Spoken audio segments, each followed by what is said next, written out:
녹정기, 김용원저, 제호장.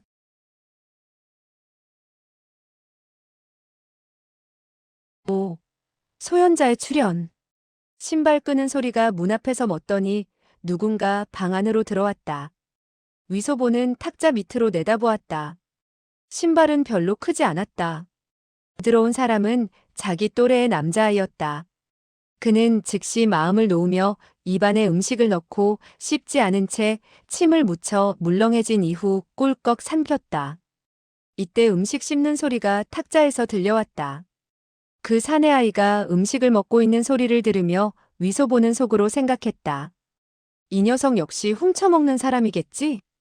내가 큰 소리치며 나간다면 이 꼬마는 놀라 도망을 칠 것이고 나는 다시 냠냠 먹을 수 있겠구나. 그는 다시 생각했다. 조금 전 나는 너무 바보처럼 행동했다. 몇 접시의 음식을 주머니 안에 쏟아넣고는 이곳을 떠나는 것이었는데 이곳이 여춘원이 아닌 이상 내가 가져갔다는 사실을 누가 안단 말이냐? 갑자기 펑, 펑 하는 소리가 들렸다. 그 남자애가 무엇을 치는 것 같았다. 위소보는 호기심이 일어 고개를 내밀고 바라보았다. 그 남자애는 약 14, 5세 정도 되었으며 자기와 같은 옷차림을 하고 있었는데 대들보에 매달아 놓은 부대를 후려치고 있었다. 한참 동안 치더니 다시 벽가에 세워진 가죽 인형을 쳤다. 그 애는 한 주먹으로 그 인형의 가슴을 내지르더니 곧이어 두 팔을 뻗어 가죽 인형의 허리를 껴안고 땅바닥에 쓰러뜨렸다. 그가 사용한 수법은 바로 어제 주점에서 씨름을 한다던 만주인들이 하던 수법 그대로였다. 위소보는 껄껄 웃으며 탁자 밑에서 기어나왔다. 가죽 사람은 죽은 것인데 무엇이 재미있냐? 내가 너를 상대해줄게. 그 남자애는 갑자기 그가 나타난 것을 보고 또 얼굴을 하얀 배로 칭칭 감고 있는 것을 보고 약간 놀라는 것 같았다. 그러나 자기와 상대해서 놀아주겠다는 말에 얼굴에 기쁜 빛을 띠고 말했다. 좋아, 덤벼들어. 위소보는 달려가서 남자애의 두 팔을 비틀려고 했다. 그러자 그 남자애는 옆으로 비키더니 오른발을 걸고서 잡아당겼다. 위소보는 그대로 서 있을 수가 없어서 쓰러졌다. 남자애는 말했다. 쳇, 너는 씨름을 할 줄 모르는구나. 위소보는 말했다. 누가 그러던? 그리고 몸을 일으켜 그 애의 왼쪽 다리를 잡았다. 그 남자애가 손을 내밀어 등을 잡으려 하자 위소보는 재빨리 피했다. 그 남자애는 그만 허공을 치게 되었다. 위소보는 모시팔이 주점에서 7명의 대한들을 상대로 싸울 때 쓰던 수법을 기억해내고 왼손으로 주먹을 들어 그 남자의 아래턱을 내질렀다. 그 남자는 얻어맞게 되자 어리둥절해져 두 눈에 노기를 띄었다. 위소보는 웃으며 말했다. 쳇, 너는 씨름을 할 줄 모르는구나. 그 남자애는 아무 소리도 않고 왼손을 살짝 흔들어댔다. 위소보가 옆으로 몸을 피하려 하자 그 남자애는 벼락같이 팔굽을 내밀어 허리를 내질렀다. 위소보는 크게 비명을 내지르며 몸이 아파 움츠렸다. 그 남자애는 손을 뻗쳐 그의 뒤에서 겨드랑이로 집어넣더니 다시 올려서는 10손가락을 서로 끼우고 그의 뒷덜미를 움켜잡더니 그의 윗몸을 자꾸만 아래쪽으로 눌렀다. 위소보는 한 발을 들어 뒤로 걷어차려고 했다. 그 남자애가 벼랑간 두 손으로 와락 밀자 위소보의 몸이 앞으로 나가면서 퍽 하는 소리와 함께 엎어지고 말았다. 위소보는 크게 화가 났다. 몸을 일으켜서 굴러가듯 다가가서는 그 남자의 두 다리를 얼싸안고 힘주어 잡아 끌었다. 그러자 그 남자애는 더 서 있지 못하고 위소보의 몸 위로 쓰러졌다. 이 남자애는 위소보보다 키가 큰 편이었고 몸집도 컸다. 그는 팔굽으로 위소보의 덜미를 눌렀다. 위소보는 숨을 제대로 쉴 수가 없어서 힘을 다해 팔을 뻗었다. 그리고 몇 번을 구른 끝에 그 어린애의 몸 위에 오를 수 있었다. 힘껏 남자애를 누르고 있었으나 남자애가 다시 위로 올라가게 되었다. 위소보는 지극히 민첩한 편이었다. 남자애의 두 다리를 놓고는 등 뒤로 쫓아갔다. 그리고 힘을 주어 남자애의 엉덩이를 걷어찼다. 그 애는 손을 돌려 발을 잡고 힘껏 비틀었다. 그러자 위소보는 뒤로 벌렁 쓰러지게 되었다. 남자애는 달려들어 그의 몸을 조르며 호통을 쳤다. 그래도 항복하지 않을래? 위소보는 왼발을 들어 올려 남자애의 겨드랑이를 문질렀다. 남자애는 간지러운지 힘을 준 손을 풀었다. 위소보는 이때다 싶어 일어나 그의 목을 얼싸안았다. 그 남자애는 씨름의 수법을 펼쳐 위소보의 뒷덜미를 잡더니 그를 땅바닥에 내동댕이 쳤다. 위소보는 아찔해져서 꼼짝할 수가 없었다. 하하, 이제 항복하겠지? 위소보는 벌떡 몸을 일으켜 머리를 들어 상대방의 아랫배를 들이받으려 했다. 그 남자애는 흥하더니 뒤로 몇 걸음 물러섰다.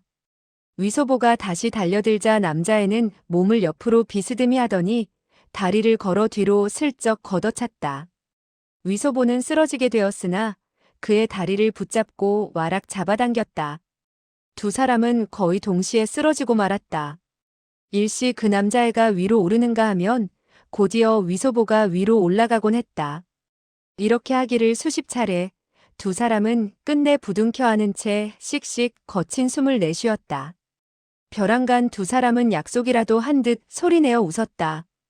똑같이 치고받고 하는 것이 재미있다고 생각한 모양이었다. 둘은 손을 풀었다. 그 남자애는 손을 내밀어 위소보의 얼굴을 덮고 있는 하얀 배를 벗겨내며 말했다. 왜 머리를 감싸고 있니? 위소보는 깜짝 놀라 손을 뻗어 흰 배를 빼앗으려고 했다.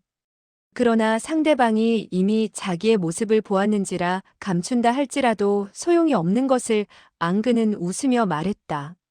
얼굴을 감싼 것은 들어와서 음식을 훔쳐먹게 되었을 때 남에게 알아보지 못하도록 한 것이지. 남자애는 일어서며 말했다. 이제 보니 너는 때때로 여기 와서 음식을 훔쳐먹었구나? 위소보는 말했다.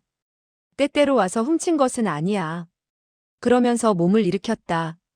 그러고 보니 그 남자애는 이목구비가 청소한 편이었다. 위소보는 그에게 친밀감을 느꼈다. 그 남자애가 물었다. 이름이 뭐지? 위소보는 말했다. 소개자라고 한다. 너는? 그 남자애는 머뭇거리다가 말했다. 나는 소현자라고 한다. 너는 어느 공공 아래서 일을 하지? 위소보는 말했다. 해로공 아래서 일하고 있어. 소현자는 고개를 끄덕였다. 그리고 위소보의 얼굴을 감았던 하얀 배를 들어 이마에 땀을 훔치더니 한 조각의 음식을 들어 먹었다. 위소보는 지고 싶지 않았다. 내가 대담하게 음식을 집어먹는데 나의 담이 너보다 적지 않다는 걸 보여주마. 라고 생각하며 즉시 한 조각의 천충고를 집어들어 거침없이 입속에 넣었다. 소현자는 그를 보며 말했다. 너는 씨름을 배우지 못했지만 손발이 제법 민첩하더구나. 내가 너를 제압하지 못했지만 몇 번 더 싸우면 너를 제압할 수 있을 거야. 위소보는 말했다. 그렇다고는 할 수 없을걸. 우리 다시 한 번 더 싸워보자. 소현자는 말했다. 좋아. 두 사람은 다시 엉켜 싸우기 시작했다. 소현자는 씨름의 요령을 약간 알고 있는 것 같았다. 나이와 힘에 있어서도 위소보보다는 뛰어난 편이었지만 위소보는 양주거리에서 무수한 싸움을 치른 경험이 있었다. 그는 무수한 건달들과 얼마나 많은 싸움을 벌였는지 모른다. 그리고 드자비질은 소현자보다 경험이 풍부했다. 그러나 그는 모시팔의 가르침을 상기하고 소현자와 싸울 때 손가락을 비튼다거나 따은 머리를 잡아당긴다거나 목을 잰다거나 눈을 파려고 한다거나 귀를 잡아당긴다거나 아니면 고환을 움켜잡아 당기는 등의 졸렬한 행위는 전혀 하지 않았다. 위소보는 정당하게 싸우게 되자 이기기가 힘들었다. 몇 번 더 시합을 한 끝에 위소보는 끝내 소현자 밑에 깔려서 몸을 일으킬 수 없었다. 소현자는 웃으며 말했다. 그래도 항복 안 할래? 위소보는 말했다. 죽어도 항복할 수 없다. 소현자는 껄껄 웃으며 몸을 일으켰다. 위소보가 다시 달려들어 싸우려고 하자 소현자는 손을 들며 말했다. 오늘은 싸우지 않겠다. 내일 다시 오너라. 그러나 너는 나의 적수가 아니니 다시 싸워도 소용이 없을 것이다. 위소보는 승복할 수 없어서 성냥가량 되는 은자를 꺼내며 말했다. 내일 다시 싸우자. 하지만 돈을 걸기로 하자. 너도 성냥의 은자를 가져오도록 해라. 소현자는 어리둥절해하더니 곧 말했다. 좋다. 내기를 걸어도 좋지. 내일 나도 은자를 갖고 올 테니 내일 정오에 이곳에서 만나자. 위소보는 말했다. 죽음의 약속인 만큼 만나기 전에는 헤어지지 않을 것이다. 대장부의 일언은 무슨 말이라고 하더라. 뒤쫓아 잡을 수가 없다는 말이 있지. 이 말은 사만한추라는 수거였다. 그는 사만한추 네 글자를 기억할 수가 없어서 애매하게 말하는 것이었다. 소현자는 껄껄 웃으며 말했다. 맞았다. 사나이로서 말을 한 번 하면 무슨 말이라도 뒤쫓아 잡을 수가 없지. 그리고 그는 방을 나섰다. 위소보는 한 움큼의 음식을 집어서 주머니에 넣고 그 방에서 나왔다. 그리고 모시팔이 남과 무공을 겨루기로 약속한 이후 옥에 갇힌 것에도 불구하고 약속을 지키기 위해서 탈옥을 했다는 사실을 상기했다. 모시팔은 몸에 중상을 입었으나 그 약속을 지킨 것이고 그리하여 득승산 아래에서 두 고수를 상대하지 않았던가. 그와 같은 기계는 정말 탐복할 만하다고 생각했다. 그는 이야기꾼들이 들려주는 영웅들의 이야기를 많이 들었기 때문에 때때로 자기 역시 영웅호걸이란 환상에 사로잡히곤 했다. 그는 상대방과 무공을 겨루기로 한 이상 약속을 지키지 않을 수 없다고 생각했다. 내일 이곳으로 오려면 반드시 해로공이 있던 곳으로 가야겠다고 생각했다. 이윽고 그는 갔던 길을 따라서 천천히 도박했던 곳으로 찾아갔다. 먼저 번에는 오른쪽으로 나갔기 때문에 점점 멀어지게 되었는데 이번에는 왼쪽으로 꺾어 들어갔다. 두 개의 복도를 지나게 되자 정원의 꽃나무들이 보이고 그 길을 따라 걸어가니 해로공의 거처가 보였다. 그가 문 앞에 이르자 해로공의 기침 소리가 들렸다. 그는 물었다. 공공, 좀 나으세요? 해로공이 무거운 어조로 말했다. 낫기는 뭐가 나으냐, 빨리 들어오너라. 위소보가 방 안에 들어가 보니 해로공은 의자 위에 앉아 있었다. 무너졌던 탁자는 이미 다른 것으로 바뀌어 있었다. 해로공이 물었다. 얼마나 이겼느냐? 위소보는 말했다. 10여 냥 정도 이겼어요. 하지만, 해로공이 말했다. 하지만 어떻게 되었단 말이냐? 위소보가 말했다. 오영에게 빌려주었어요. 기실 그는 20냥을 넘게 이겼다. 오가에게 빌려준 것 외에도 8, 9냥 정도 남아있었으나 해로공이 내놓으라고 할 것 같아서 제대로 말하지 않은 것이었다. 해로공의 안색이 변하더니 말했다. 왜 오가 녀석에게 빌려주지? 그는 서재를 책임진 사람도 아니잖아. 어째서 온씨 형제에게 빌려주지 않았느냐? 위소보는 그 까닭을 알 수 없어서 말했다. 온씨 형제는 저에게 빌려달라고 하지 않았어요. 해로공이 말했다. 너에게 빌려달라는 말을 하진 않았어도 방법을 강구해서 그에게 꿔주면 될 것이 아니냐? 혹시 내가 이야기한 것을 잊은 것은 아니겠지? 위소보는 말했다. 저는 어젯밤 그 애를 죽이고 나서 놀란 나머지 모두 다 잊어먹고 말았어요. 온씨 형제에게 빌려주어야 한다는 것을. 맞았어요, 맞았어요. 어르신이 확실히 분부한 적이 있어요. 해로공이 코웃음 쳤다. 흥, 사람 하나쯤 죽인 걸 가지고 뭐가 대단하다고 하느냐? 너는 나이가 어려서 사람을 죽여보지 못했으니 탓할 수도 없겠지. 그런데 그 책에 대해선 잊어버리지 않았느냐? 위소보는 더듬거리며 말했다. 그 책은 저는. 해로공이 다시 코웃음을 쳤다. 정말 모든 것을 잊어버린 모양이구나. 위소보는 말했다. 공공. 전 머리가 빠개질 듯이 아픕니다. 거기다가 공공께선 이렇게 기침을 하시니 걱정이 되고요. 온갖 것들이 모두 어리벙벙하기만 하네요. 해로공이 말했다. 좋다. 이리 오너라. 위소보가 대답을 하면서 그의 곁으로 다가가자 해로공이 말했다. 다시 한 번 더 이야기하겠다. 그래도 내가 기억하지 못하면 나는 너를 죽이고 말겠다. 위소보는 말했다. 알겠어요. 그리고 속으로 생각했다. 당신이 한 번만 더 얘기해준다면 나는 100년이 지나도 잊지 않을 것이다. 해로공이 말했다. 너는 온씨 형제 두 사람의 은자를 따야 한다. 그들이 지게 된다면 그들에게 돈을 빌려주어라. 많이 빌려주면 줄수록 좋다. 그리고 며칠 후 너는 그들에게 서재로 데려가 달라고 해라. 그들은 너에게 빚을 진 이상 그 말을 듣지 않을 수 없을 것이다. 만약 이러쿵저러쿵 미루기만 한다면 내가 서재의 총관인 온호공에게 진 빚을 셈하겠다고 말해라. 온씨 형제는 돈을 갚지 못하게 되면 황상께서 계시지 않을 때. 위소보는 놀라서 말했다. 황상이요? 해로공이 말했다. 왜 그래? 위소보는 말했다. 아, 아무것도 아니에요. 해로공이 말했다.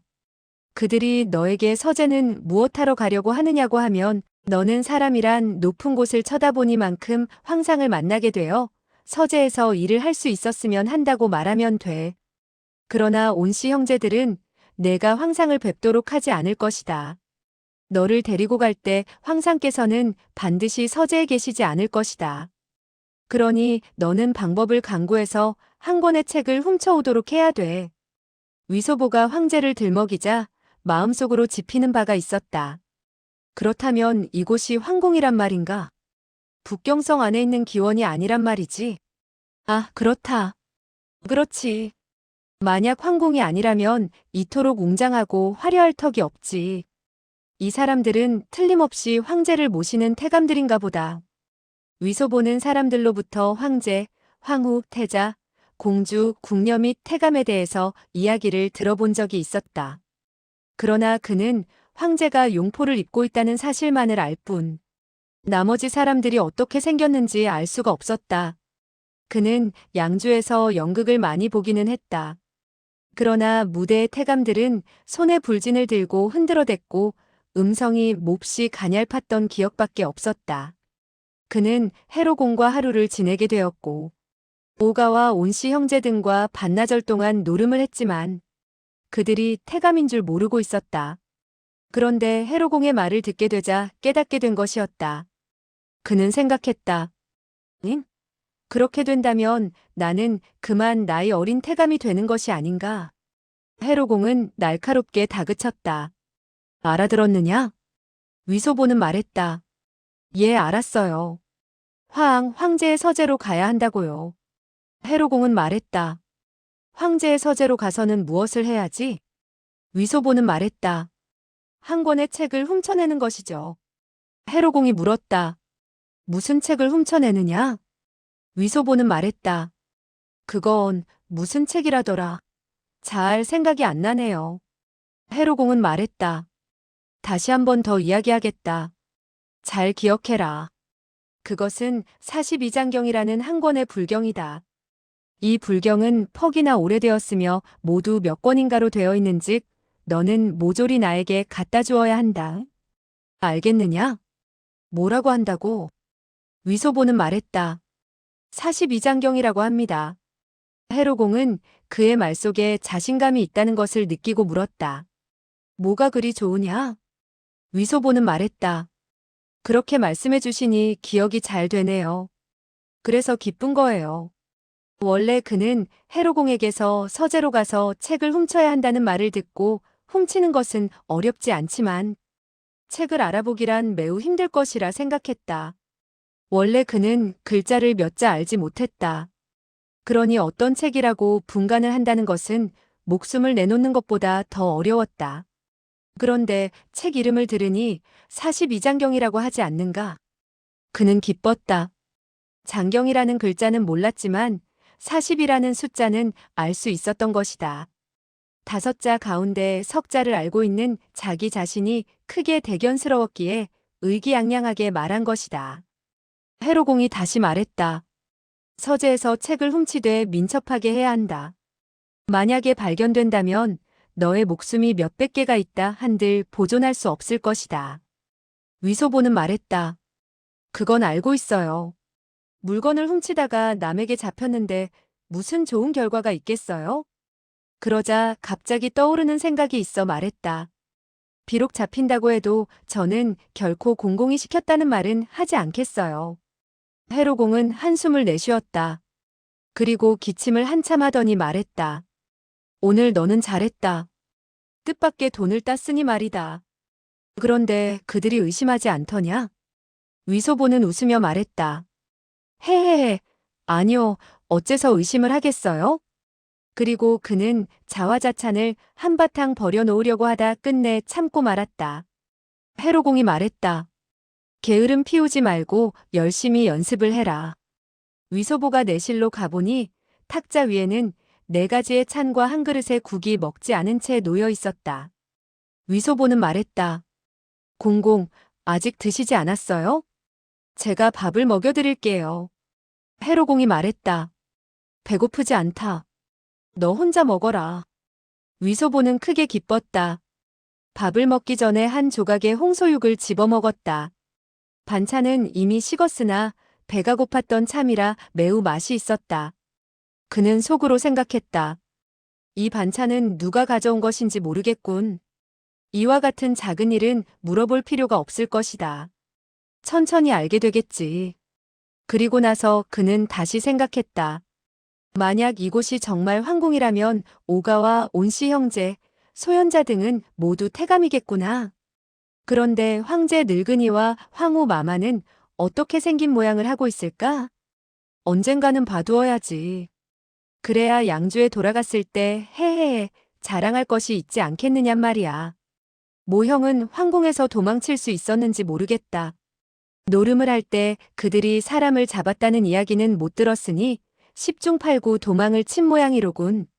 그는 해로공이 의심할까봐 6알의 주사위를 그릇에 넣어 연습하는 척 달가닥거렸다. 점점 눈꺼풀이 무거워졌다. 어젯밤 한숨도 못 잤으니 피로할 대로 피로해졌던 것이다. 그는 얼마 후 잠이 들고 말았다. 그는 해질 무렵까지 잠을 자게 되었다. 잠에서 깨어나자마자 한 명의 자비를 하는 태감이 저녁을 갖고 들어왔다. 위소보는 해로공의 저녁 식사 시중을 들었다. 그리고 침대 위로 부축하여 잠을 자도록 시중을 들고 자기의 조그만 침대 위에 누워서 생각했다. 내일 가장 중요한 것은 소현자와 무공을 겨루는 것이다. 그를 이겨야 되는데. 그는 눈을 감고 모시파리 주점에서 만주의 무사들과 싸우던 수법을 더듬어 보았다. 애매한 것이 잘 기억이 나지 않아 약간 후회하는 마음이 일었다. 모형은 나에게 무공을 가르쳐 준다고 했는데 나는 배우지 않았다. 길을 걸으면서 배웠다면 소현자의 힘이 나보다 세지만 나의 적수는 아니었을 것이다. 내일 다시 말 타듯 나의 등 뒤에 올라타고 내가 꼼짝할 수 없게 된다면 은자를 잃는 것은 상관없지만 체면이 말이 아니겠지. 그렇게 된다면 위소보는 강호에서 굴러먹을 수가 없게 될 것이 아니냔 말이야. 생각이 여기에 미치자 그는 느끼는 것이 있었다. 만주무사들은 모형을 이기지 못했다. 그런데 모형은 늙은 폐병장이의 적수가 못 되지. 그러니 늙은이로 하여금 나에게 무공을 가르치게 하면 어떨까?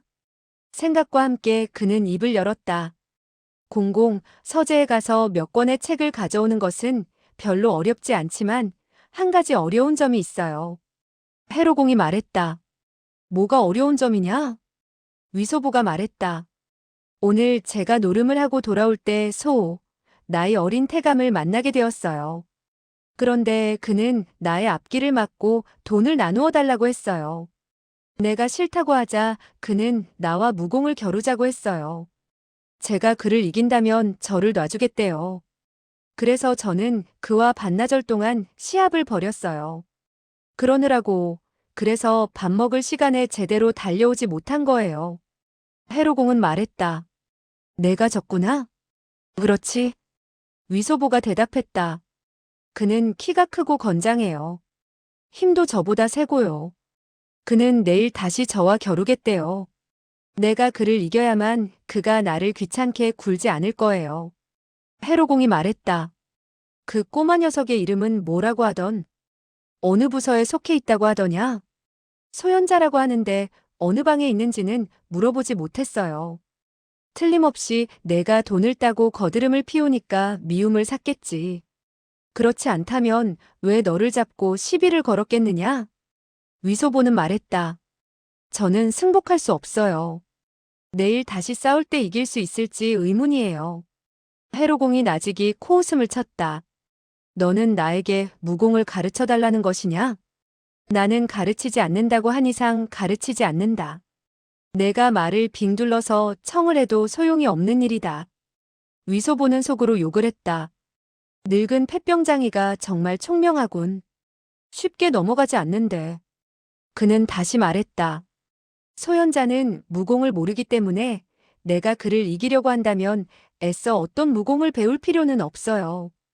그러니 공공께선 가르쳐줄 필요가 없는 거지요.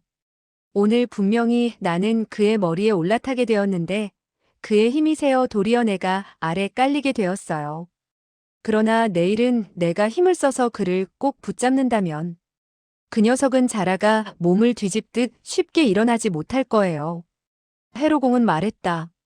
내가 그 위에 올라타게 되었을 때 그가 뒤집지 못하게 하는 것은 어려운 일이 아니다. 위소보는 말했다. 저도 어렵다고 생각지 않아요. 내일 반드시 그의 어깨를 꼭 붙잡고 늘어지겠어요. 해로공이 말했다. 어깨를 잡아서 뭘 하느냐. 뒤집고 뒤집지 못하는 것은 허리의 기운에 달려 있다. 내가 무릎으로 그의 뒤 허리의 혈도를 꼭 누르면 되는 것이야. 이리 오너라. 내가 가르쳐 줄 테니. 위소보는 벌떡 침대에서 일어나 그의 침대 앞으로 다가갔다. 해로공은 그의 뒤 허리에 있는 어느 한 곳을 더듬더니 가볍게 눌렀다. 위소보는 즉시 전신이 시큰해지면서 기운이 빠지는 것을 느꼈다. 해로공이 말했다. 기억했느냐? 위소보는 말했다. 예, 내일 제가 시험해보겠어요. 될지 안 될지 모르지만. 해로공이 노해 말했다. 왜 안 돼? 백발백중이고 만번 시험해도 만번 다 효과를 거둘 것이다. 그는 손을 뻗어 뒷덜미를 가볍게 눌렀다. 위소보는 아하 하는 소리를 내질렀다. 그는 가슴이 갑갑해지며 숨이 막혔다. 해로공이 말했다. 내가 힘을 써서 그의 뒤 혈도를 짚게 된다면 그는 너와 싸울 힘이 없게 될 것이다. 위소보는 크게 기뻐했다. 됐어요. 내일은 반드시 제가 이길 수 있을 거예요. 반드시라는 말은 도박을 할 때 배운 말이었다. 그리고 그는 침대 위에 올라가 잠을 청했다. 내일 소백룡 위소보가 소현자로 하여금 큰 소리로 항복하고 소리치도록 만들게 되는 광경을 그려보며 의기양양해서 잠이 들었다. 이튿날 오가가 다시 와서 그를 노름판으로 데리고 갔다. 온씨 형제들 가운데서 한 사람은 온유도라고 했고 다른 한 사람은 온유방이라고 했다. 그 온유 두 형제가 전주가 되었을 때 손을 써서 그들은 20냥이나 되는 은자를 땄다. 그들 형제들은 운수가 나빠서 반시진도 되지 않아 50냥이나 되는 본전을 잃고 말았다. 위소보는 그들에게 20냥을 빌려주었다. 그러나 노름판이 멈추게 되었을 때 온씨 형제들은 그 20냥마저도 잃게 되고 말았다. 위소보의 나머지 일은 소현자와 무공을 겨루는 일이었다. 노름판이 흩어지자 그는 그 방으로 달려갔다. 탁자 위에는 여전히 많은 접시에 음식들이 놓여 있었다. 그는 몇 조각 집어먹었다. 그리고 문 밖에서 발소리가 나자 혹시 소현자가 아닐까봐 탁자 밑으로 기어들어가려고 했다. 이때 소현자가 부르는 소리가 들렸다. 소계자야, 소계자야. 위소보는 문 앞으로 다가가 웃으며 말했다. 죽음의 약속이니 만나지 않고는 헤어지지 않는 법이지. 소현자 역시 웃으며 말했다. 하하, 죽음의 약속이니 만나지 않고는 헤어지지 않는 거다. 그리고 그는 방으로 들어왔다. 위소보는 그의 옷이 새 옷이고 매우 화려한 것을 보자 시샘이 나서 속으로 생각했다. 나중에 찢어놓지 않는지 두고 봐라. 큰 소리로 부르짖으며 그는 소현자에게 달려들었다. 소현자는 호통을 질렀다. 좋았어. 그리고 그의 두 팔을 비틀어 잡고 왼발을 옆으로 걷어차왔다. 위소보는 그대로 서 있을 수 없어 중심을 잃고 소현자를 붙잡고 쓰러지고 말았다. 위소보는 뒤로 굴러 소현자의 등을 타고 올랐다. 그리고 해로공이 가르쳐준 대로 손을 뻗어 그의 뒤터리에 있는 혈도를 움켜잡으려고 했다. 그러나 그는 혈도를 누르는 재간을 배운 적이 없어 단번에 움켜잡을 수가 없었다. 거기다가 잡으려고 하는 부위가 약간 틀어져 있었다. 그 순간 소현자는 몸을 돌려 힘을 주어 뒤로 비틀었다. 위소보는 말했다. 아이고, 인정 사정없이 비틀 거야? 소현자는 웃으며 말했다. 씨름이란 원래 팔을 비트는 것인데 뭐가? 위소보는 그가 말을 할 때 전신에 힘을 기울여 그의 뒤터리 쪽으로 뻗어갔다. 등을 그의 머리 쪽으로 갖다 대고 오른손으로 그의 겨드랑이 밑으로 뻗어서는 힘주어 위로 뿌리쳤다. 그러자 소현자의 몸이 그 위를 지나 쿵 하고 땅바닥에 떨어졌다. 소현자는 벌떡 몸을 일으키더니 말했다. 너 역시 영양괴각이라는 일초를 알고 있었구나. 위소보는 영양괴각이라는 것이 어떤 수법인지 알 수 없었다. 그저 우연히 한 수 이긴 데 지나지 않았다. 위소보는 의기양양해져서 말했다. 이 영양괴각은 별것이 아니야. 더욱더 무서운 수법이 있지만 아직 쓰지 않았어. 위소보는 속으로 생각했다. 원래 너는 무공을 익히고 있었구나. 그러니 내가 너를 이길 수 없지. 그러나 내가 1초를 쓴다면 나는 1초를 배우게 될 것이야. 기껏해야 너에게 몇 번 더 잡혀서 쓰러질 뿐이지. 너의 그 수법은 언젠가 내가 모조리 배울 것이다. 소현자가 다시 덤벼드는 것을 보고 그 역시 맹렬한 기세로 덮쳐갔다. 위소보가 달려들려고 했을 때 이미 소현자는 자세를 가다듬고 몸을 옆으로 빙 돌렸고 손을 뻗어 그의 등을 오른쪽으로 밀었다. 위소보는 앞에 가로막는 것이 없자 그대로 몸이 앞으로 나가게 되었고 발을 멈출 수 없었다. 거기다가 그가 등을 밀자 쿵소리와 함께 자빠지고 말았다. 소현자는 큰 소리로 환호성을 지르며 그의 등 뒤로 올라타고 말했다. 항복할래? 위소보는 말했다. 안 한다. 그러면서 허리를 일으켜 몸을 바로 잡으려고 했다. 이때 벼랑간 허리가 시큰해지면서 마비가 왔다. 뒤터리의 두 곳 혈도를 이미 소현자가 움켜잡은 것이다. 이것은 어제 해로공이 그에게 가르쳐준 수법이었다. 그런데 상대방이 먼저 써먹는 것이 아닌가. 위소보는 몇 번 바둥거렸으나 시종 상대방의 손을 뿌리치지 못했다. 좋다. 한 번 졌다. 소현자는 껄껄 소리내어 웃으며 그의 손을 놓아주었다. 그 순간 위소보가 갑자기 덮쳐서 상대방의 발을 걸고 당기자 소현자의 몸이 옆으로 기울어졌다. 위소보는 그 순간 주먹을 내질렀다. 그리고 그의 허리를 격타했다. 소현자는 아픈 듯 억소리를 내며 허리를 구부렸다. 그 순간 위소보가 갑자기 덮쳐 소현자의 발을 걸고 당기자 소현자는 옆으로 기울어졌다. 위소보는 그 순간 주먹을 내질러 그의 허리를 격타했다. 위소보는 뒤에서 앞으로 달려들어 두 손으로 그의 목 양옆을 움켜잡았다. 소현자는 어이쿠 소리를 내지르며 땅바닥에 꿇어 엎드렸다. 위소보는 두 손을 꼭 쥐고 말했다. 항복할래, 안 할래? 소현자는 나직이 흥하고 코웃음을 치더니 벼랑간 두 팔굽을 뒤로 내뻗었다. 위소보는 그 순간 가슴에 늑골이 부서질 것처럼 아팠다. 크게 한 소리를 지르고 뒤로 벌렁 쓰러지고 말았다. 이번에도 그가 이긴 것이었다. 그가 숨을 헐떡이며 물었다. 이제 승복했겠지? 위소보는 말했다. 개방귀 같은 소리 하지 마라. 승복은 무슨 승복, 100번 만번이라도 승복할 수 없다. 너는 우연히 이긴 것에 지나지 않아. 소현자는 말했다. 승복할 수 없다면 다시 일어나 싸우자. 위소보는 두 손으로 땅을 짚고는 힘을 주어 몸을 일으키려고 했다. 그러나 가슴의 급소를 상대방에게 눌린 이상 아무 기운도 쓸 수가 없었다. 한참 동안 대치하였으나 결국 항복하는 수밖에 없었다.